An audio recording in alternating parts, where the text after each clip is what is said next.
Hey,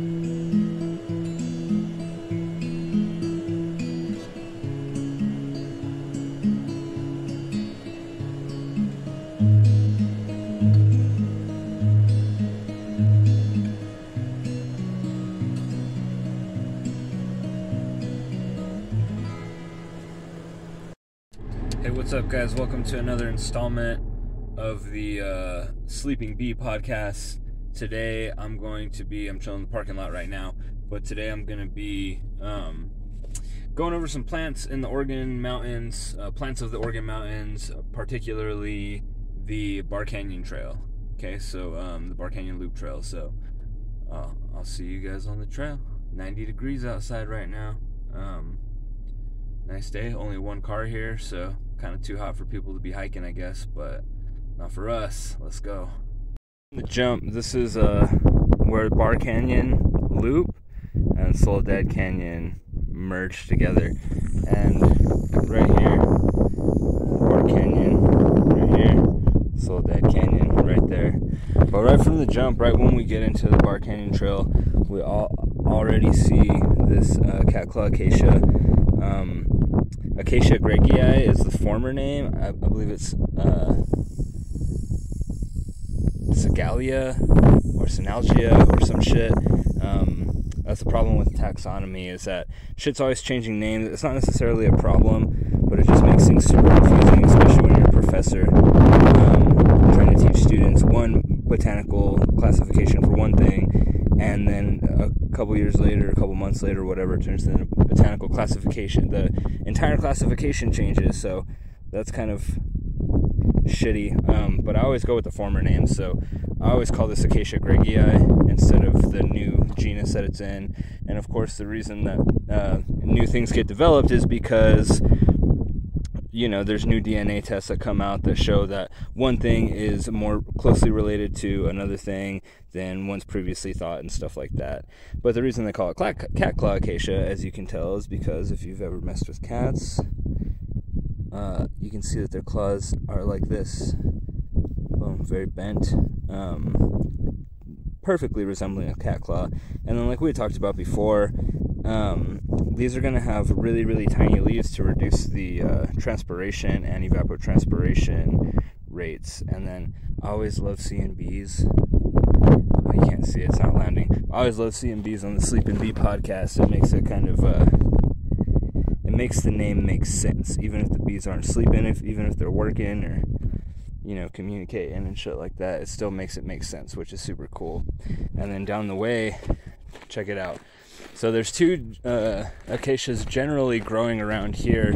It's going to be the catclaw acacia, the Acacia Greggii, which I just showed you, or the white thorn acacia, the Acacia constricta.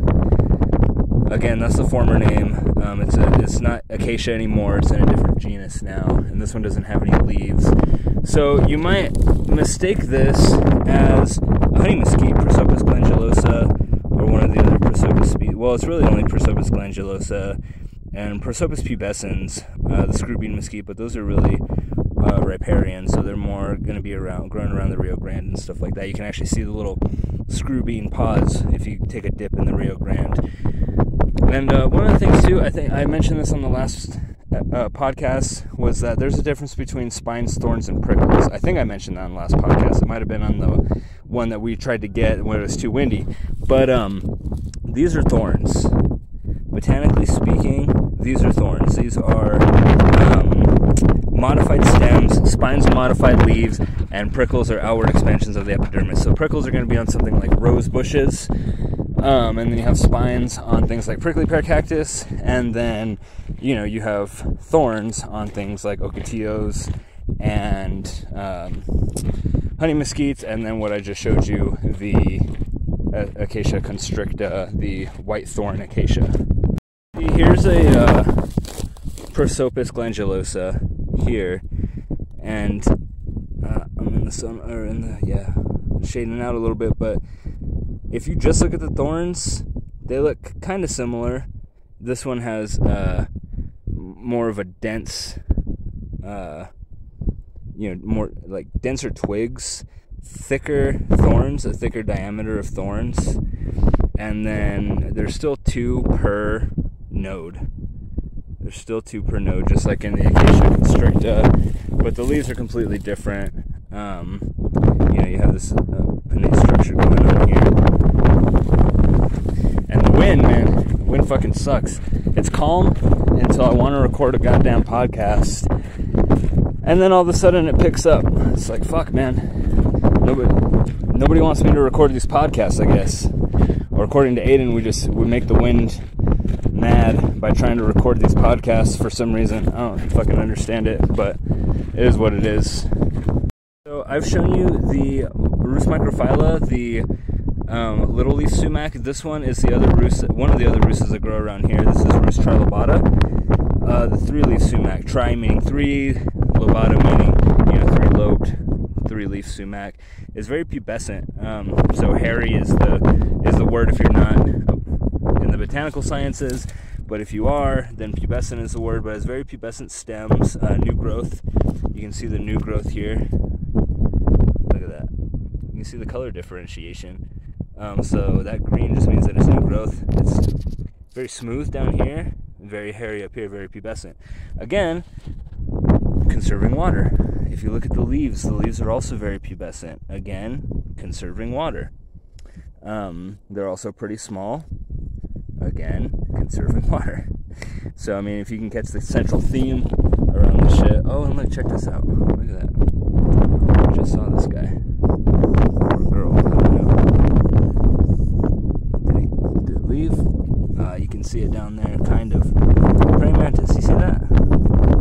Sick. So here what we have is a Quercus grizzia. This is a gray oak. The thing with oaks is that they're commonly hybridizing. They're very promiscuous plants. They openly pollinate. They're always hybridizing with each other. So this might not even be a full gray oak. This might be a Quercus grizzia mixed with some other shit that decided to pollinize, or that decided to hybridize with it. Well, and that just ripped off. But that ripped off cleanly, so I think it was already off. But anyway, they have what are known as catkins, which if you look into, you'd think that like a flower is a flower, but if you look into all the botanical terminology, there's so many different types of inflorescences that you have to become familiar with, because some of them are key identifying features, like the cottonwoods will produce catkins. You know, certain other things will produce drupes, other things will be, you know, umbels or corimbs, you know, shit like that. But anyway, I believe this is a gray oak, Quercus grizzia, but like I said, they like to hybridize, they like to mate with each other. It's free love out here in the plant world for all the Quercus species. This is in the Fagaceae family, which is the oak family. And check this out, they have these little galls. So those are commonly caused by wasp, the oak Wasp Gall. Sometimes they can be big, sometimes they can be just small. So what will happen is, like, the insect, that's just an encasing for the insect to protect it from predation. So, which is pretty cool. What else was I going to say about this? I don't remember, but oh yeah, what I was going to say about the galls is that they're not detrimental to the plant. I mean, unless, of course, there's like a shitload of them, and it like weighs the plant down. And look at this. Every time I try to get a creature, I fucking scare it off. But the galls aren't too bad in terms of detriment for the plant, unless they get very, very, you know, unless there's a lot of them on the plant to where like it weighs the branch down and can actually cause damage. But for the most part, it's just cosmetic damage. It's all aesthetic stuff. So actually, the flies this year for some reason have been fucking ridiculous. I asked one of my friends and she said that she doesn't think so. But I could swear that I've never seen the flies this fucking bad, as bad as they are. Check this out, we got some webbing down here. That could potentially be tent caterpillar.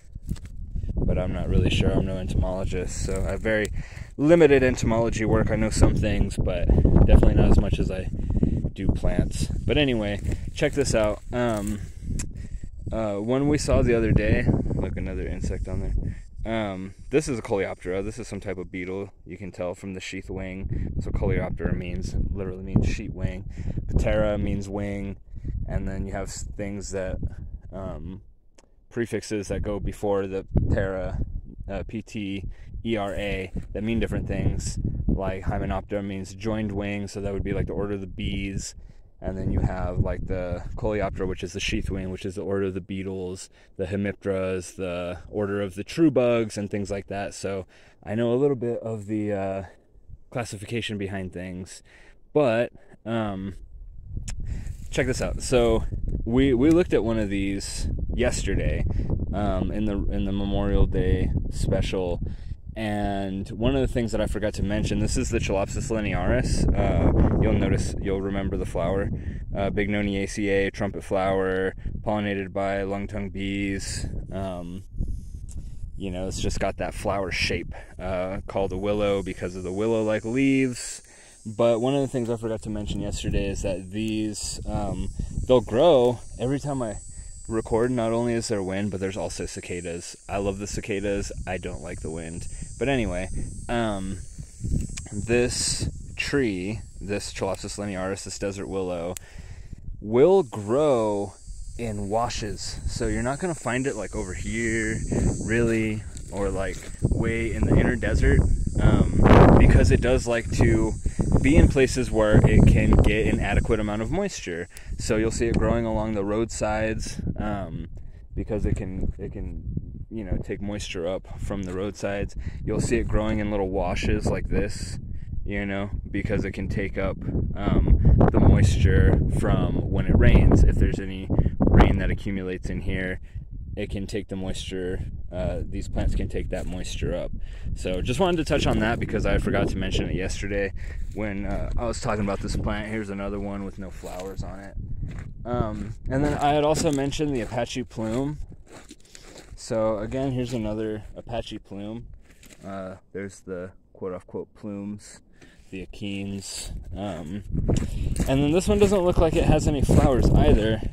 So another non-paradoxal Felucia paradoxa just got snagged up by a cat claw acacia right there in the leg, but that's okay.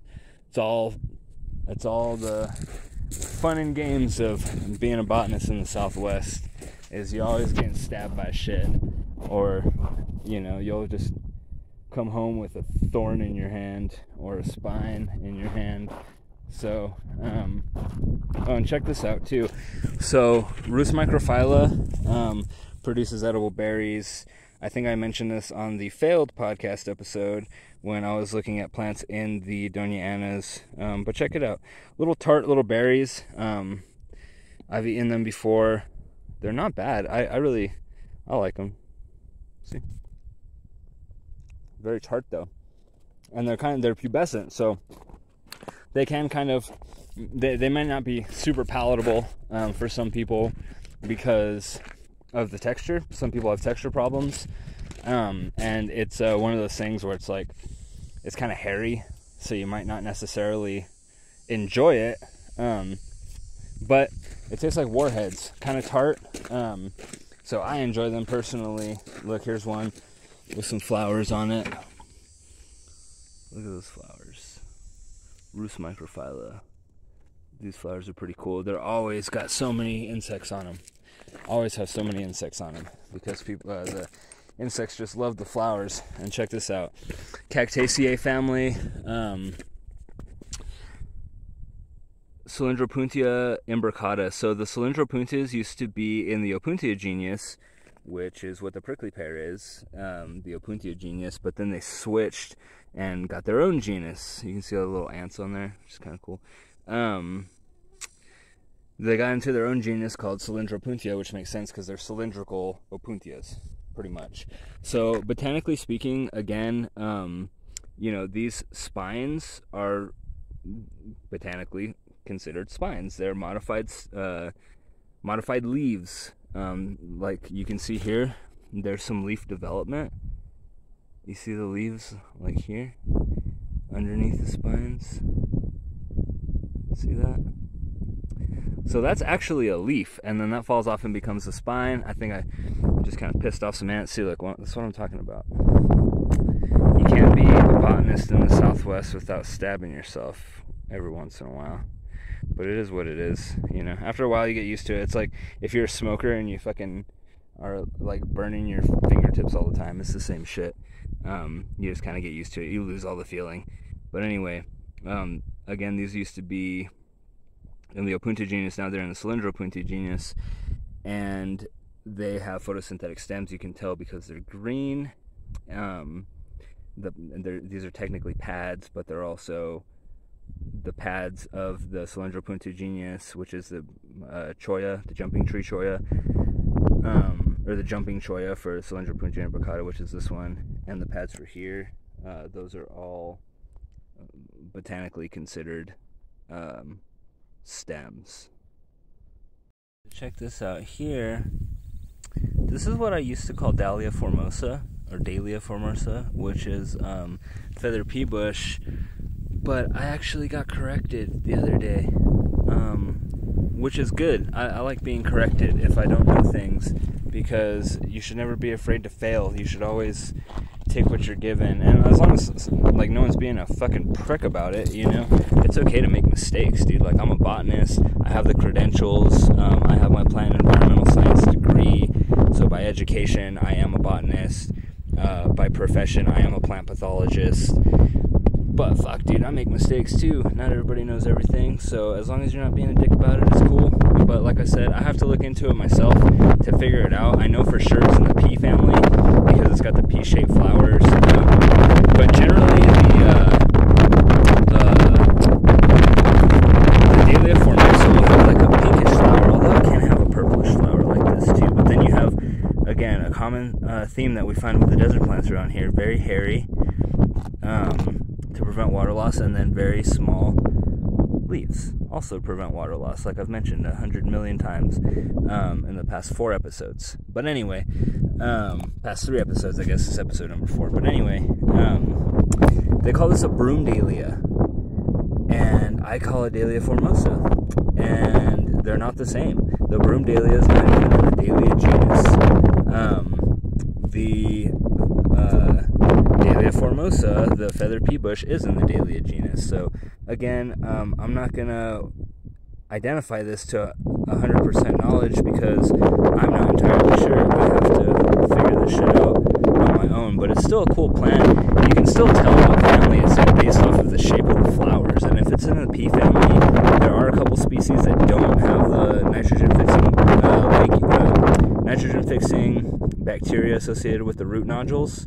But for the most part, the legume family is going to pump nitrogen back in the soil because of its association with the bacteria Rhizobium on the root nodules of the plants. So they take the atmospheric nitrogen into and convert it to nitrates or nitrites for the usable form of the plant.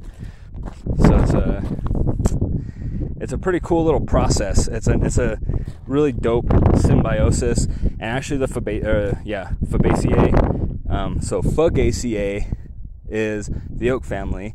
Fabaceae is the pea family. The Fabaceae has an symbiosis with the nitrogen-fixing bacteria, and the Fagaceae don't. Is it Elaeagnus? I think the Elaeagnus genus also does, but I have to look into that. But anyway, that's what makes the Fabaceae my favorite family of all time. It's the 3rd largest family after the orchids and the asters, and it's really cool that it can just take what's not a usable form of one of the macro elements for the plant and turns it into a usable form for the plant.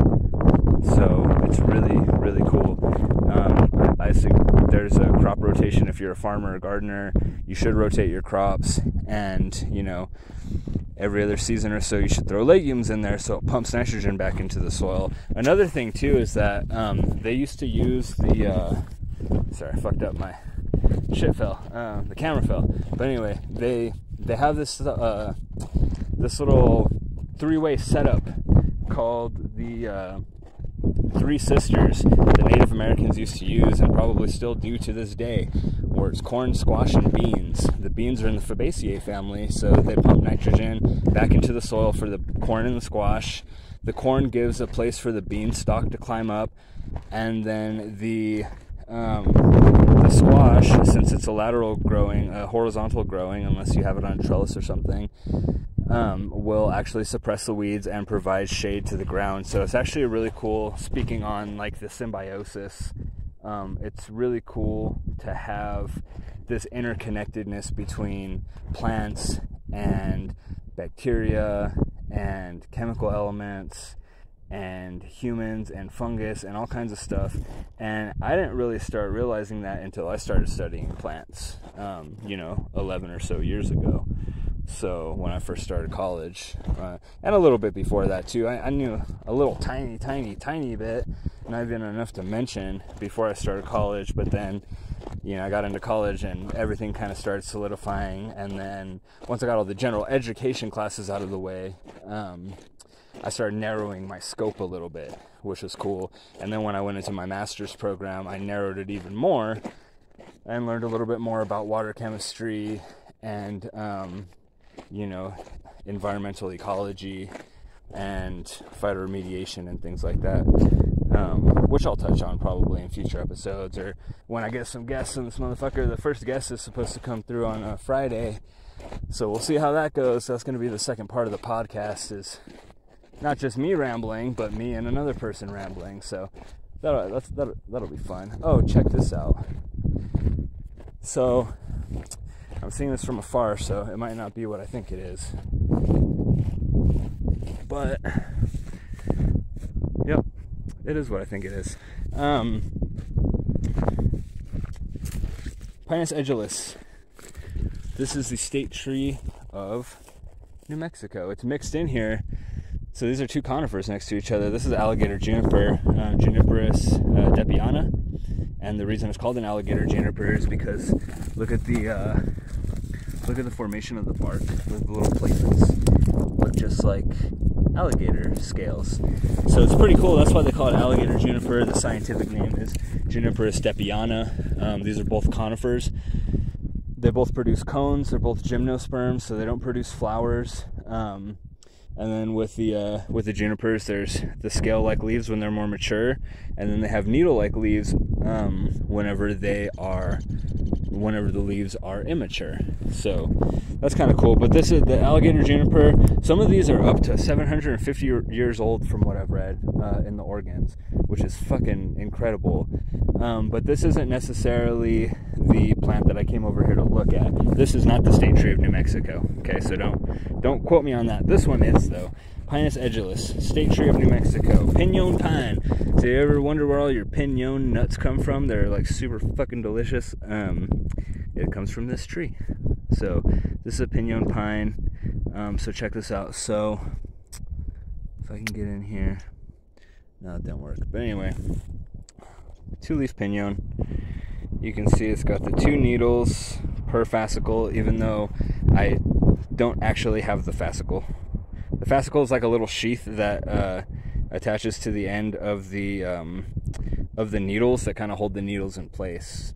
But this is in the Pinaceae family. It's in the Pinus genus, Pinus edulis, two-leaf pinyon, or the Mexican pinyon, or whatever you want to call it. These are really cool trees. Interesting. It's always interesting to kind of find them growing out here. I think this low of elevation, because the Pinyon juniper forests up in Santa Fe are just incredulous. And the thing about it is, these trees are really like we're in zone 8B down here. They're hardy to zone 4,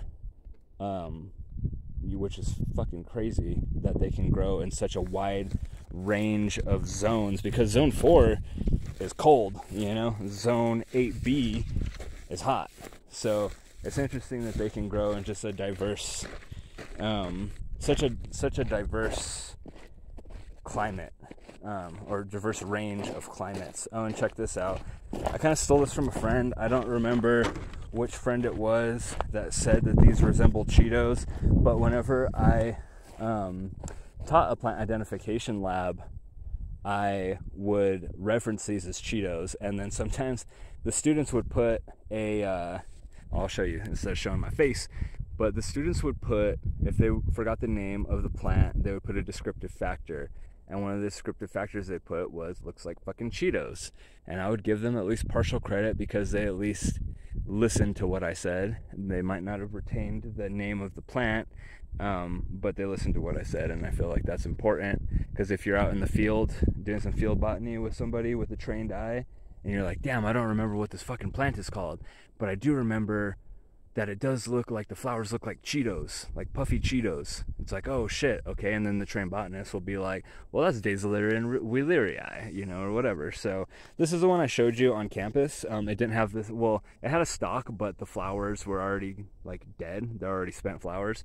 These ones you can see little tiny flowers on the spikes here. Well, this whole thing is a spike, and it has like these little tiny flowers in the inflorescence itself, which is super fucking dope. That's why all the insects, I don't know if you can see, but there's a shitload of insects on it. They all love it because it's just a bathtub full of pollen. Like, there's a little bit of pollen right here just chilling on the see that? But anyway, this is the one I showed you on campus. They call it the desert spoon. I said they call it the Texas spoon or some shit, but then I went home and thought about it, and I was like, the fuck? No, they don't call it the Texas spoon. They call it desert spoon. And again, it's because of the concavity of the leaves.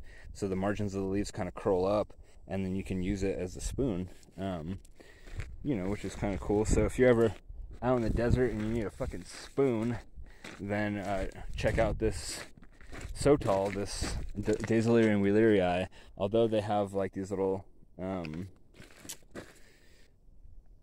like the serrated margins, so you know, if you do use it as a spoon, just don't stab yourself in the mouth, because I mean that can't feel good for anybody. So, but like, I don't know if you can see, but see, there's one over there too. See, boom. And then let's see, there's another one over there, and then there's one, the one in front is the one kind of like the one we saw on campus, and then the one in the back is the one that we just saw right now. The one in front, just all the flowers have already been spent. So luckily there's an abundance of them, so the insects have a plentiful food source out here with these Sotals. I'm a huge fan. I like them. About those creatures making all that like zzz noise, you can hear it. Check it out. There's one of them. Cicada. They're such cool creatures. They're big and they'll jump at you, but they don't give a fuck about you. They're not gonna hurt you. Live and let live. Here's another Sotal. Cheeto flowers. Shitload of insects. It always makes me, as a biologist and ecologist and botanist and all the other ists that come with the life sciences, I guess, it always makes me happy seeing happy insects. It should make you happy too. I don't know if it does, but if it doesn't, it should. So check it out. I was gonna look for some flowering Cylindropuntia imbricata, and I found some, and look at all these fucking insects in here. The problem is the flower's not open, because it's rumored that these, just like the Opuntia genus, have a thigmonastic response. Maybe not all of the species within the genus, but at least most of them have this thigmonastic response. There's another evolutionary adaptation to make sure that the pollen gets dispersed evenly and well, to keep the lineage going for future plants. But anyway, they have the thigmonastic response is just a response to touch. So if the flower was open up and you were to like kind of touch the stamens and you know, put your hand in like a little, like, make a circular motion around the stamens, they'll move, you know, they'll fall down, and the idea is that they deposit pollen on the pollinators that visit the flower. So there's another cool one, the Salvia Greggii, that co-evolved with hummingbirds, and I'll show you that one at some point too. It's not a native out here though. I've never seen it growing wild out here. I don't know exactly where it's native to. It's got to be one of the arid desert regions, maybe the Sonoran Desert, but don't quote me on that because I'm not sure. But anyway, that's another cool one I'll show you with a coevolution. Not really like a thigmonastic response, but it is a response to an external stimulus, which is kind of cool. But check this out. Butterfly, motherfucker. Gotta love butterflies, man. The last thing I'm going to show you for today's episode, because I got to go home and start getting ready to go train. So anyway, this is a agave neomexicana, or what's now known as agave malaria. Trying to stand in place and block the wind, but sometimes it just doesn't do justice. But anyway, check it out. You can see how it's starting to die. These go through what's called semoparous reproduction, and if you have been on my Instagram or my Facebook, you've seen me talk about this, or you've seen me post about semoparous reproduction. So there's heteroparous reproduction and semoparous reproduction. Heteroparous is what humans go through, where there's more than one sexually reproductive event throughout a lifetime, and semoparous is just like this agave, where there's only one sexually reproductive event throughout its lifetime. Normally these will shoot up pups, which are asexually reproduced clones of, I guess asexually reproduced clones is kind of redundant, because anyway, but they usually send up clones. I don't see any clones on this one, so I don't know what's up with that. But anyway, it uses, you can see it'll die after it sends up. Look at this shit. This is normally what the plant looks like, and then once it reaches maturity and it's just ready to die, it uses all of its sugars and all of its carbon resources to shoot up, boom, a 15 to 20 foot stem, which is super cool. And then this right here, all these flowers, this is the last hurrah of its life, and like I said, it'll die. Once these flowers open up, it'll be a haven for hummingbirds. They just love these plants, and so do I. But like I said, after it sends this shit up, it'll produce the seeds. Then this part will die. It'll fall over because it gets too heavy, and then this dies, so it kind of, you know, gets disconnected from the ground. The roots dry up and stuff, and then that's how it spreads the seed, by falling over and then just kind of slamming more seed into the ground. Oh, look at that! Isn't that magnificent? But all right, guys. So that's the. All right, guys. Sorry, the video cut off. But anyway, that's the last plant I'm going to show you in today's episode. Again, plants of the organs, particularly Bar Canyon Trail, which is an offset of Soledad Canyon Trail. So I just wanted to kind of touch on that a little bit for today. I don't have a lot of time, so I kind of had to get this one out, you know, quickly. But anyway, like and subscribe. You know, click the bell, all that shit, get notifications from the channel. I'm trying to grow the channel. I only have 2 subscribers right now. Let's get more, you know, let's get people involved with knowing the native vegetation around here. I think that would work out well for most people, and then I can start diving into some of the medicinal and traditional recreational uses of some of these plants. I'm going to do an edible plant series. You know, there's just going to be it's going to be a lot about plants, and then some interviews, you know, with some homies, and hopefully some scientists and some engineers, and hopefully people just kind of get on board. Since there's only 2 subscribers and I just started the YouTube channel, people are like, well, I'm not going to fucking go on your shit till it goes viral. It's like, well, who's going to fucking invite you when it goes viral? I mean, you're either going to support me now or you're not going to support me, you know what I mean? you're not just gonna get on if the shit starts gaining traction, gaining popularity. Like, I'm kind of doing this for me. I'm kind of doing it for the homies, give people an outlet, you know. But if you're not gonna support me now, don't support me later. You know, like if shit gets to the point where it becomes something. But like I said, if you have any ideas to you know, drop them down in the comments, or DM me on Instagram or Facebook. If you don't know my Instagram or Facebook, it's the Urban Botanist, _urban_botanist for Instagram, and then just Urban Botanist on Facebook. So come find me, like, support, you know, support the channel for more content.